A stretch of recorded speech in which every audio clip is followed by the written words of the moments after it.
오늘은 로마서 첫 번째 시간, 제목은 예수의 붙잡으심입니다. 예수의 붙잡으심. 이 로마서를 쓴 시기가 언제인가 하면 바울이 한 60세 정도 되었을 때였습니다. 바울이 총 3번에 걸쳐서 전도 여행을 갔는데 마지막에 예루살렘에 들어가기 전에 석 달을 남겨놓고 고린도 지역에서 편지를 씁니다. 로마 쪽으로. 편지를. 이제 자기가 이제 로마에 가려고. 그래서 우리 성경책 가지고 계신 분은 로마서 15장을 펴주시기 바랍니다. 로마서 15장. 로마서 15장에 보시면 자기가 이렇게 얘기합니다. 로마서 15장 23절에 이제는 이 지방에 일할 곳도 없고 또 여러 해 전부터 언제든지 서바나로 갈 때 너희에게 가기를 바라고 있었으니, 서바나가 바로 스페인이죠. 그래서 바울이 있는 고린도 지역하고 중간에 로마가 있고 그 다음에 스페인이 있어요. 그래서 로마를 거쳐서 스페인으로 가려고 한 거예요. 그래서 이렇게 얘기하는 거예요. 그래서 그 다음에 뭐라고 하는가 하면 24절에 이 지나가는 길에 너희를 보고 먼저 너희하고 사귐으로 얼마간의 기쁨을 가질 것이다. 이렇게 얘기합니다. 바울이 로마 교회하고 교제를 한다는 거죠. 교제.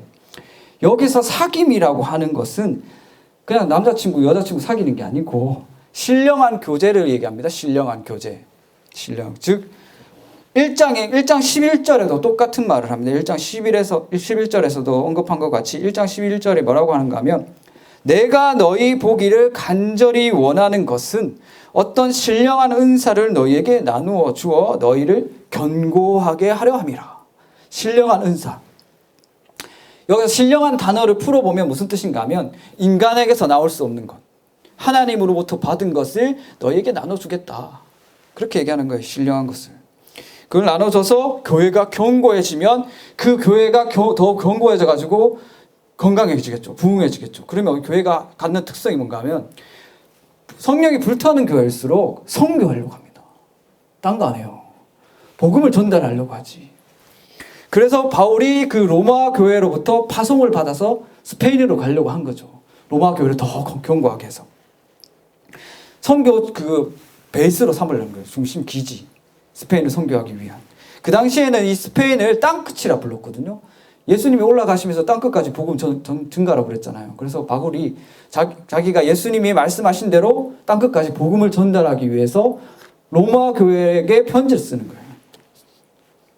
파송해달라는 거죠. 믿는 사람은 이런 겁니다. 믿는 사람은, 진짜 제대로 믿는 사람은 복음을 전달하려고 하는 그런 여기 그게 속붙임이 있어요. 복음을 전달하려고 하는. 복음 받았다는 것은 복음에 반응해서 살아간다는 거예요. 복음을 받았는데 가만히 있다. 복음 아직 받은 거 아닙니다. 복음을 받았다는 것은 복음을 반응해서 살아낸다는 거죠. 예수로 말미암아 하나님과 관계가 회복된 사람은 그 하나님이 뭘 하신지 알고 하나님을 기쁘게 하기 위해서 뭐라도 한다는 거예요. 기쁘게 하기 위해서. 그래서 주님의 뜻이 뭔지 귀를 기울이고 항상 알려고 합니다. 바울이 그런 사람이었다는 거예요. 그래서 선교하려고 하는 거죠. 선교. 그런데 보시면 이 선교에 동참하는 게 바울이 어떻게 되는가 하면 내가 선교에 동참하겠다 이게 아니에요. 바울이 어떤 사람이었죠?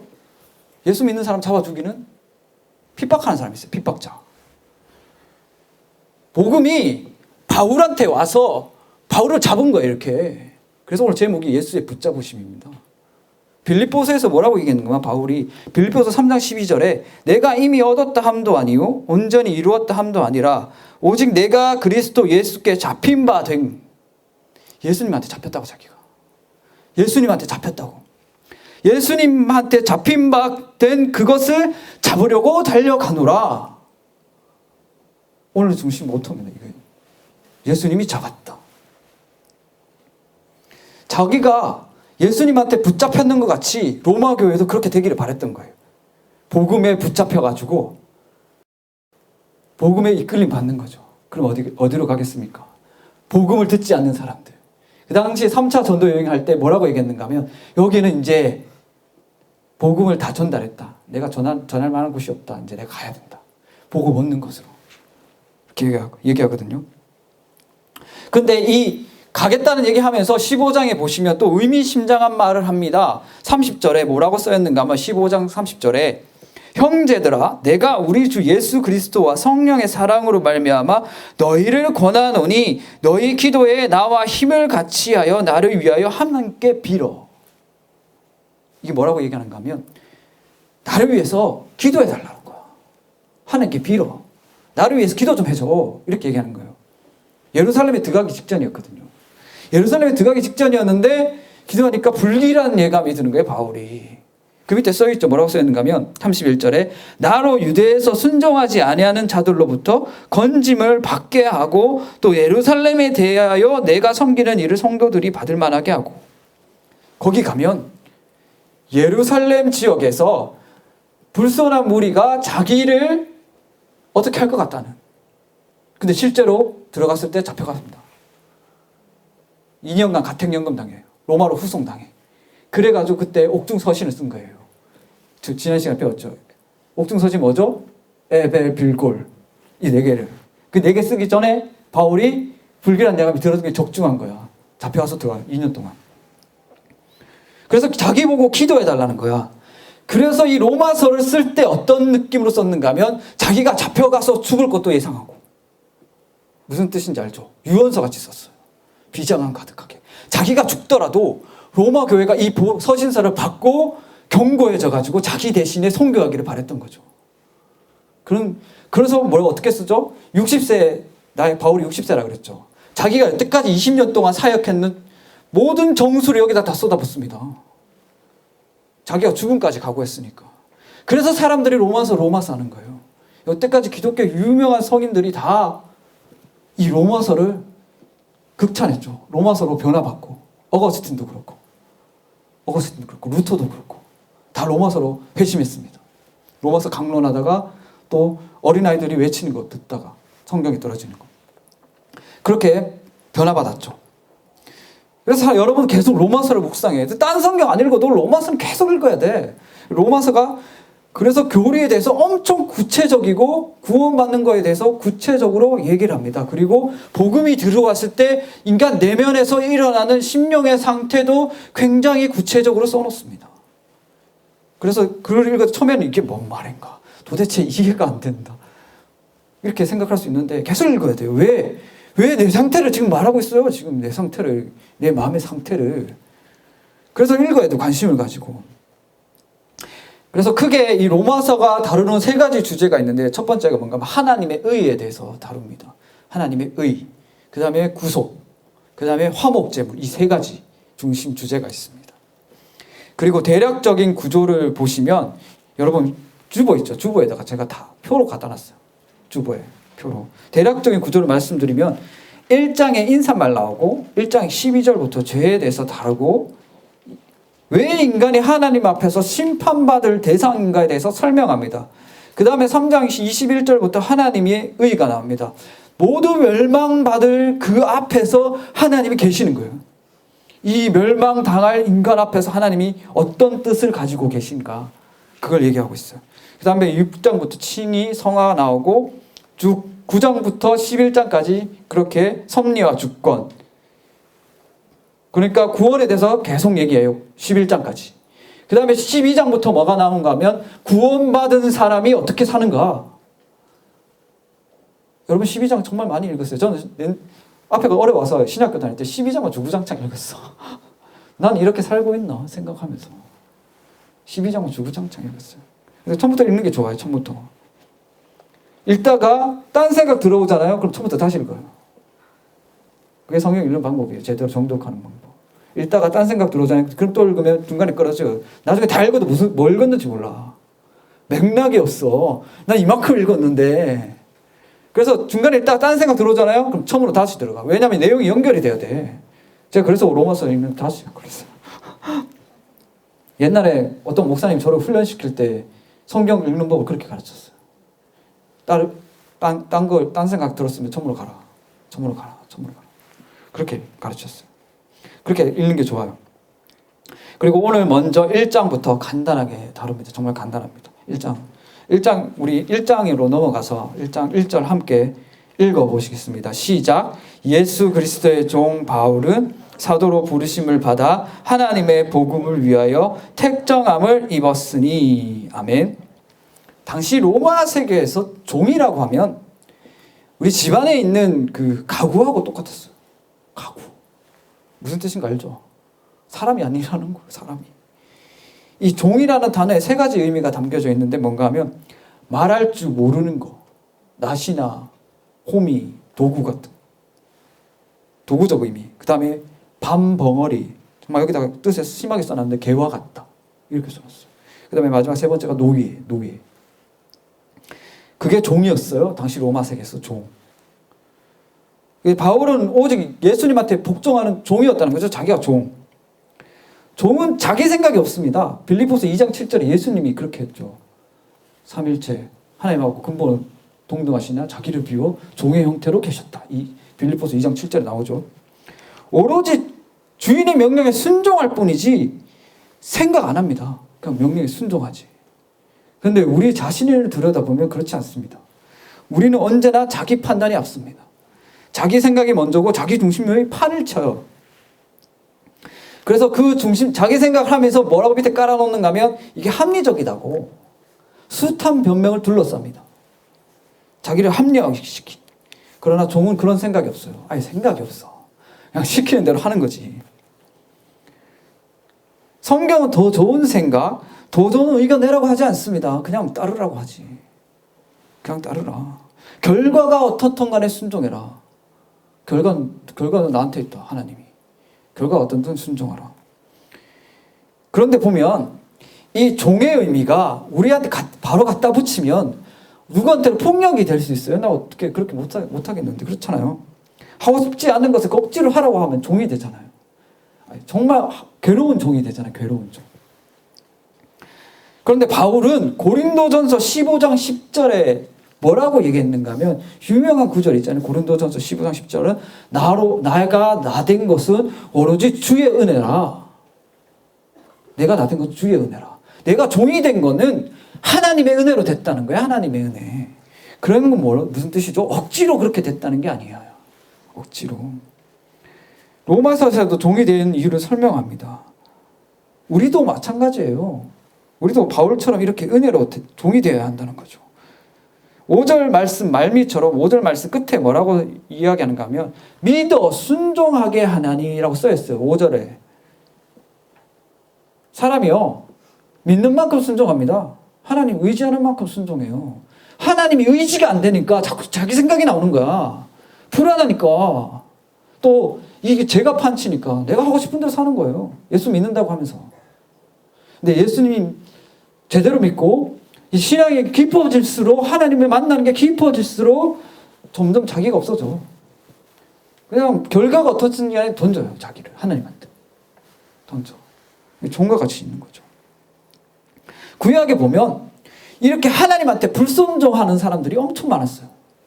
바울처럼 순종하는 사람이 아니고 어떤 역대하 26장에 보면 우시야 왕이라고 있었어요. 우시야 왕. 역대하 26장에 보면 역대하 26장 16절에 뭐라고 쓰여졌는가 하면 저가 강성하여짐에 그 마음이 교만하여 악을 행하여 그 하나님 여호와께 범죄하였다. 범죄하되 이렇게 써놨어요.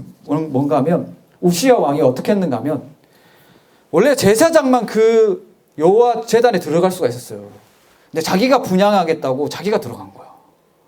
하나님이 지명한 제사장만 들어오라고 법으로 딱 만들어놨는데 뭐죠? 하나님의 하신 말씀보다 자기가 위에 있어요. 그래가지고 제사장 아사랴가 기겁해가지고 달려와가지고 왕한테 이렇게 얘기합니다. 우시야여 여호와께 분향하는 일이 왕이 할 바가 아니오 오직 분향하기 위해 구별함을 받은 아론의 자손 제사장이 할 바니 성소에서 나가소서. 왕이 범죄하였으니 하나님 여호와께 영광을 얻지 못하리라. 이렇게 얘기하는 거예요. 무서운 말이잖아요. 그런데 요시야가 뭐라고 했는가 하면 화를 냈어. 도리어.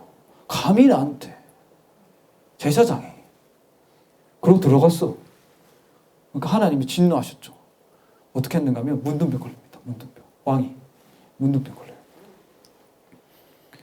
문둥병 걸려가지고 하나님 진노를 받죠. 창세기에서도 마찬가지예요. 선악과 따지지 말라고 한 거는 선악과 자체의 어떤 이 선악과가 뭐가 됐든 간에 이 따지지 말라고 한 하나님의 명령의 무게가 있는 겁니다. 무슨 뜻인가 알겠죠? 믿음 있는 사람은 결과를 보지 않아요. 하지 말라고 했는 하나님의 말씀을 보지. 하나님의 말씀이 더 권위 있는 거지. 그런데 항상 자기 생각, 자기 중심적인 사람은 결과가 더 중요한 겁니다. 과정보다, 말씀보다. 이거보다 더 잘할 수 있었다는 거예요. 사울도 그랬잖아. 사울도. 제사장 사무엘이 오기 전에 자기가 제사 지내려고 법으로 해놨는데, 그리고 그 전쟁에서 이겼을 때 그거 물고 건드리지 말라 했는데 다 불사질러라 그랬는데 말 안 듣잖아요. 더 좋은 하나님께 바치려고 그랬습니다. 결과를 따지잖아. 불순종하는 사람들의 특징이 뭔가 하면 합리화를 자꾸 해. 그냥 들어야 되는데 그러면 안 된다는 거죠.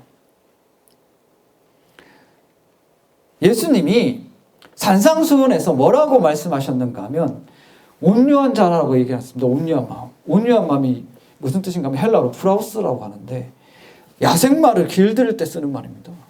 마음이 부드러운 사람이 온유하다고 얘기 안 해요. 야생마를 길들여진 마음. 못에 가장 길들여진 마음이라고 그러죠. 부드러운 마음이 아니고 하나님의 말씀에 얼마나 잘 따르는 마음이, 이게 온유한 마음이.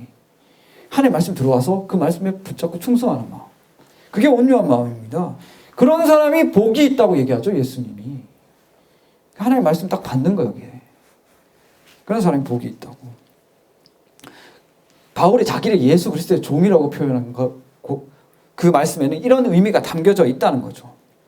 이 길들여진 마음을, 온유한 마음을 갖고 있는 사람들은 일상생활에서도 나타납니다. 자동차가 엔진을 갈 때마다 딴 거로 바꾸지 않아요. 한 개로 계속 가지. 우리 똑같아. 하나님한테 은혜 받아가지고 마음이 변한 사람은 그 마음대로 일상에서도 생활해. 그렇다는 건 무슨 뜻이죠? 다른 사람의 말도 잘 들어요. 온유한 마음 가진 사람은. 하나님께 교만한 사람들은 사람들 사이에서도 교만하고 똑같은 거예요. 오늘 담임 목사님도 얘기했잖아요. 부모님한테 하나님 공경한 부모님한테 불려하면서 어떻게 믿음이 있다고 얘기하냐, 할 수가 있냐고. 똑같은 거예요. 우리도 마음이 엄청 높은 데 있으면 자기 중심적인 생각을 합니다. 이 생각이 더 좋은데 아닙니다. 우리는 그냥 따르면 되는 거야. 결과는 어떻든 간에. 또 바울은 자기가 1장 1절에서 뭐라고 표현하는가 하면 한 줄로 자기 자신을 다 표현했어요. 이렇게 간단하게 자기 자신을 표현할 수 있는 사람은 세상에 많지 않습니다. 자기 자신을 간단하게 표현할 수 있잖아요. 예수님의 이름으로. 그런 사람 진짜 못 봤어요. 왜냐하면 자기가 이 땅에 왜 존재하고 앞으로 어디로 갔고 뭘 해야 될지 아는 사람은 자기를 간단하게 표현할 수 있어요. 이거 대단한 복입니다. 어마어마한 복이에요. 내가 뭘 하고 살아야 될지, 왜 존재하는지, 나는 뭔지 세상 전부 몰라. 99%가 모르거든.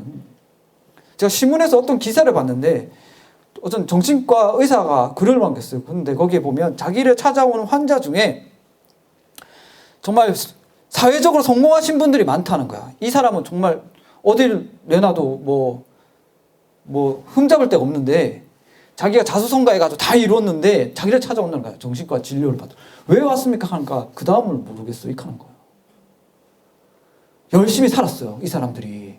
열심히 살아가지고 다 이뤘어. 다 이뤘는데 그 다음 모르겠어요. 그리고 내가 왜 이렇게 살았는지도 모르겠어요. 이렇게 얘기하는 거야. 자기를 못 찾은 거예요. 그게 고통스러운 거야.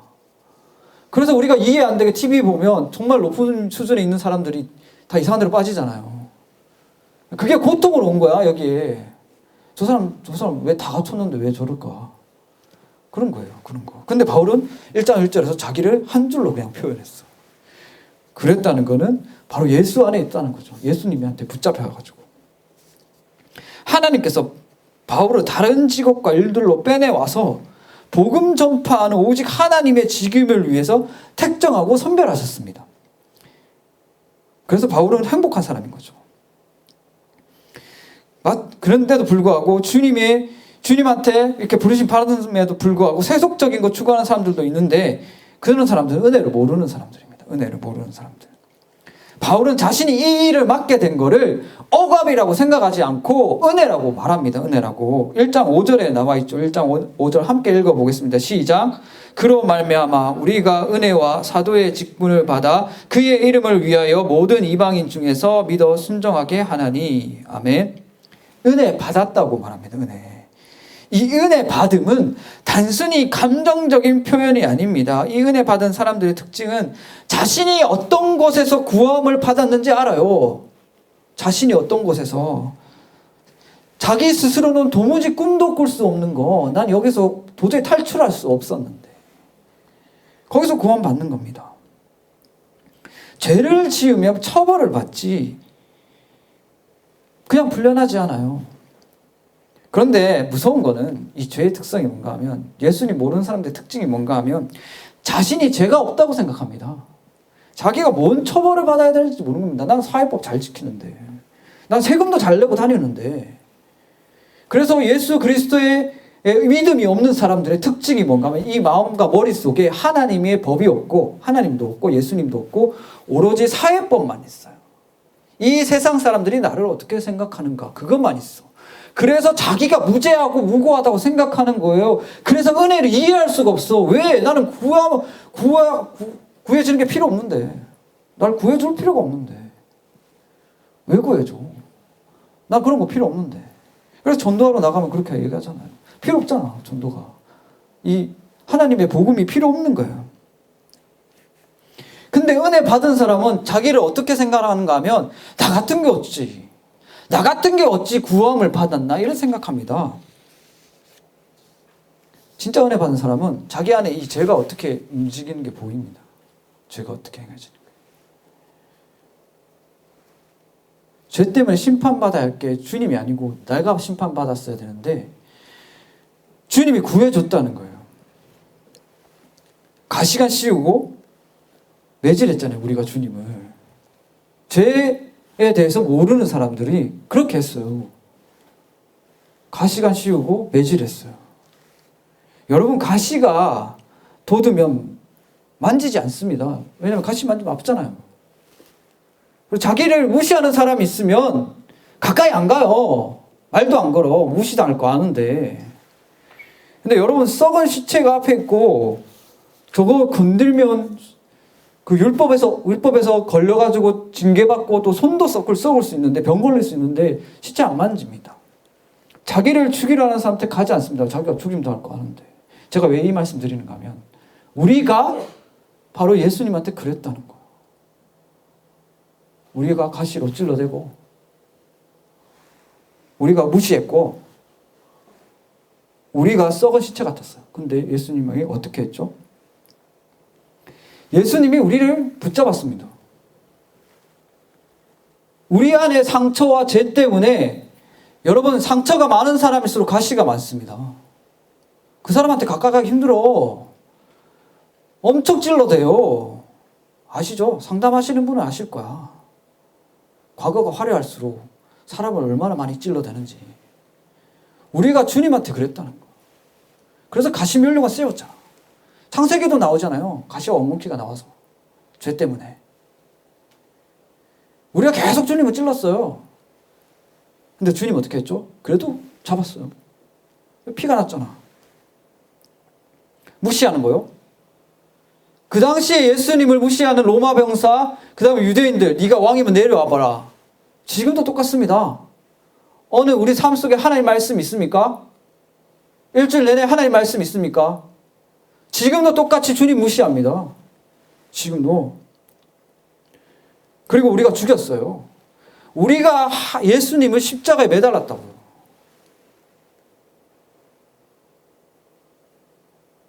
우리가 그런 사람들이었어요. 근데 예수님이 어떻게 했는가 하면 끝까지 찾아왔어요. 끝까지. 자기가 죽을 거 알면서도.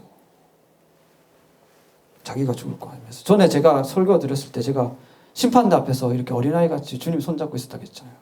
이 말씀 묵상하니까 주님이 우리를 붙잡은 거는 그 정도 수준이 아니야. 그냥 이렇게 손잡은 수준이 아니에요. 그냥 움켜쥔 거지, 우리 전체를. 우리 잿덩어리인데. 이렇게 움켜쥔 거예요, 그냥. 우리는 알지도 못했어요. 우리는 얼마나 오만하고 교만해서 하나님 말씀 안 듣는데, 하나님은 창세기부터 말라기 처음부터 말라기까지는 말고 계속해서 말씀하셨습니다. 돌아오라고. 자기한테 돌아오라고. 회개하라고. 우리 끝까지 안 들었어. 그래서 예수님 오신 거야. 예수님 우리 말 안 듣는데도 계속 붙잡았어요. 지금도 붙잡았습니다. 예수님이 여기서 로마서를 쓴 바울도 붙잡았습니다. 그냥 손잡은 정도가 아니에요. 바울은 어떤 사람인 거 알죠? 예수 믿는 사람 잡아 죽이는 사람. 아니 무시 정도가 아니고 예수 믿으면 잡아 죽이는 사람. 그런데 다메섹 가는 도상에 빛이 비춰가지고 예수님이 딱 바울 만난 다음에 뭐라고 얘기합니까? 네가 박해하던 예수라. 무슨 뜻인가 알겠죠? 네가 나를 박해했다. 저 사람이 나 박해하면 나 어떻게 해줘? 저 사람을 내가 힘이 있으면 저 사람 없애야 하잖아. 나를 괴롭혔는데. 근데 예수님 어떻게 했다고? 바울을 변화시켰어요. 바울을 죽이는 게 아니고 바울은 그냥 움켜쥔 거야. 이렇게 움켜져서 변화시켰어요. 그래서 바울이 끊임없이 얘기합니다. 나는 예수 안에 있다고. 자기는 구원받을 자격이 없다고. 예수 안에 있다는 의미가 뭔가 하면 예수가 움켜쥔 거야. 이렇게 존재 전체를, 멸망당할 존재를 사랑하니까. 자기를 죽였던 사람인데. 피가 나고 목숨 잃어도 바울을 받으셨습니다. 우리도 마찬가지입니다. 지금 이 순간에도 여전히 바울 같은 사람이 있습니다. 정말 많습니다. 하나님의 말씀이 전달되고 있음에도 불구하고, 그리고 일상생활에서도, 교회 오면서도 계속 남을 찔러대고 주님을 찔러대고 하나님의 말씀이 생각이 안 나고 아예 듣지도 않고, 그렇게 살아와도 우리가 이 신앙생활 할 수 있는 이유가 뭔지 아세요? 하나님이 놓지 않기 때문에 그래요. 예수님 움켜잡아서 그래. 마치 그 높은 데서 떨어진 딸아이를 붙잡은 아버지처럼. 아이가 뼈가 부러지잖아요. 아이가 뼈가 부러지면 엄청 아픕니다. 그런데 애가 주사를 맞으려면 움직이면 안 돼. 아빠가 딱 붙잡으면 아프기 때문에 몸부림을 칩니다. 그러면 아빠 옷을 찢고 아빠 살을 핥히고 아빠를 때려요. 왜? 놔달라고, 고통 때문에. 근데 아빠 안 놓습니다. 왜? 얘가 치료받아야 되니까. 예수님이 그렇다는 거야. 우리는 아직도 예수 믿고 있지만 예수님 계속 찔러요. 살면서 얼마나 많은 죄를 짓습니까? 그런데도 우리가 계속 여기 앉아서 예배드리고 신앙생활 할 수 있는 거는 자기가 계속 피 흘리면서도 불구하고 계속 안고 있어요. 지금도. 그래서 예수님 한 번만 찾으면 안 되는 거예요. 제대로 은혜 받은 사람은 계속 찾습니다. 맨날 찾아. 예수를. 그래서 바울처럼 나는 예수 안에 있다고. 예수 아니면 안 된다고 얘기하는 거죠. 러시아에 티코미로프라는 사람이 있습니다. 이 사람 어렸을 때 부모를 잃었는데, 부모를 잃고 나서 도적단에 들어갑니다. 도적단에 들어가서 도둑질 하는데, 한날은 이제 어떤 두 사람을 죽였어요. 죽이고 물건을 뒤지고 이제 그 물건을 훔쳐가려고 봤는데 그 가방 속에 책 2권이 있었어요. 책 2권 중에 한 권이 신약 성경이었는데, 신약 성경 맨 앞에 뭐라고 써져 있는가 하면 1898년 5월 15일 주님께 회개함으로 중생을 체험하다. 그날 주님은 내 죄를 용서하시고 그의 거룩한 보혈로 날 씻어주셨다. 그냥 읽었어요. 아무 생각 없이. 아, 그랬구나. 이 사람 뭐 예수쟁이네. 뭐 이렇게 생각했겠죠. 보고 나서 이제, 근데 이 사람이, 훔친 사람이, 죽인 사람이, 티코미로프라는 사람이 그걸 읽고 나서 처음에는 가볍게 생각했는데 그 다음에 계속 읽게 되는 거예요. 성경을 비워서 신약 성경을 계속 읽었습니다. 그러다가 신약 성경에서 십자가 두 강도 이야기를 읽게 되었습니다. 자기가 강도잖아. 그 강도가 뭐라 했는지 아시죠? 강도 중에 한 강도는 네가 왕이면 내려와봐라 그러면서 경멸했고, 한 강도는 그 강도를 말리면서 저분은 죄가 없으신 분이다. 그러면서 예수님한테 내 이름을 기억해달라고. 그러니까 예수님이 기억해줘요. 나곤이 임할 때 너의 이름이 거기 있을 것이다. 그렇게 얘기하잖아요. 이 사람이 그 말씀을 보고 회심하게 됩니다. 예수 믿게 돼요. 그래서 제약된 이 생활 다 청산하고 자수하려고 합니다. 근데 도적단이 그때 10명이었거든요. 그 도적단 중에 7명이 딱 자기도 같이 자수하겠다. 자수했어요. 다 자수하고 이제 중노동형을 받았습니다. 저 멀리 시베리아로 추방당했어요. 시베리아로 가갖고 이제 거기서 중원들이 일하다가 이 은혜가 계속 올라오니까 이제 하나님의 말씀을 선포하는 거야, 사람들한테. 사람들이 구름대 같이 몰려들고 계속 회심하는 그 전도 역사가 일어나는 거예요. 그런데 거기 있는 다른 성직자들이 같이 도와야 되는데 그렇지 않고 질투해가지고 이 사람을 고발해요. 죄수인데 복음 전한다고. 그래서 또 다른 데로 이송돼갖고 투옥됩니다. 1년 동안 투옥돼요. 그런데 이 사람은 그 투옥됨에도 불구하고 하나도 그렇게 억울해하지 않았어요. 그러면서 처음에 자기가 읽었죠. 그 죽였던 사람. 그래서 글귀 그 밑에다가 또 자기가 이제 써놓습니다. 뭐라고 써놨는가 하면 사랑하는 형제여 그리스도를 위해 나를 용서해 주십시오. 내 죄 속에 빠져 있을 때 당신이 내가 죽였어. 주님께서 나를 용서해 주시고 나에게 새 생명을 주셨어. 그의 죽으심은 나만을 위한 것이 아니라 온 인류의 영생으로 이르게 하기 위한 것이요. 이 성경은 나의 굳어진 마음을 생수같이 부드럽게 해주었어. 그것은 내 목마름을 달래고 계속하여 흐르면서 다른 영혼에게 생명을 주며 활기를 띠게 하였어. 이로 나는 그대와 나의 하나님을 찬양하오. 아멘. 뭐죠? 미안하다는 거예요. 당신을 죽여가지고. 마음이 변화받게 되었죠. 말씀 맺겠습니다. 예수님께서 원수 같은 우리를 붙잡으셨다는 걸 믿으십니까? 오늘 바울은 예수의 것으로 부르심 받은 그렇게 말씀하고 있죠. 6절에 너희도 그들 중에서 예수 그리스도의 것으로 부르심 받은 자들이다. 너희도 그들 중에. 예수님이 우리를 붙드신 거는 우리가 뭔가 잘났기 때문에도 아니고 무슨 일을 잘해서도 아닙니다. 우리의 능력도 아니고 하나님의 택하심이고 하나님의 능력이십니다. 예수 그리스도의 것으로 부름받으신 복음서, 이 복음서가 여러분의 복음서가 되기를 주님의 이름으로 축원합니다. 그리고 또 이 로마서가 여러분의 마음속에 쓰여지기를 소원합니다. 우리 함께 기도하겠습니다.